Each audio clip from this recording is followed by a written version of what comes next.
it's ESPN.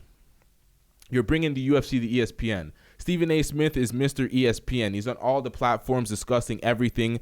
Whenever you want to bring more ratings to a show on ESPN or more viewers to the show, they bring Stephen A. Smith to commentate. So it's like they did a hell of a job promoting these fights on First Take and all the other networks. Of course, he's gonna be there, and for him to question him, to question ESPN's biggest star, and then the fighter that he had on his show to say that if he says the type of comments he said to Cowboy Cerrone, if he said that to like Nate Diaz or Nick Diaz, those guys would find him backstage and fuck him up and blah, blah, blah. And certain other fighters will fuck him up if he says those type of comments. But it's like, these fighters know better. And it's like, you're doing this, you're trying to say that it's bad for the sport having Stephen A., but what you're saying is bad for the sport. You're trying to act like these fighters are just fucking pit bulls and these guys can't control their temper, and they're not like other athletes. They're not like basketball players that can't take criticism when they don't show up, or the media perceives that, or they say something like, Skip Bayless says shit all the time that's not accurate about basketball players. They got to take it. I know it's not fighting. Fighting is a different thing. It's not the same type of shit. Like, there's more pride on the line when you're the only one in the octagon fighting it out,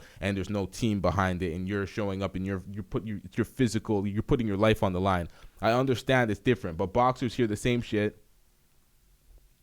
Like, UFC fighters could stomach that without trying to run up on the ESPN's cash cow, and that will be huge lawsuits. No one really wants to do that. No one wants to run up on Stephen A. and punch Stephen A. or do that type of shit, because that's the face of ESPN. ESPN's lawyers are going to be all over that. Stephen A.'s lawyers are going to be all over that. You don't want that litigation.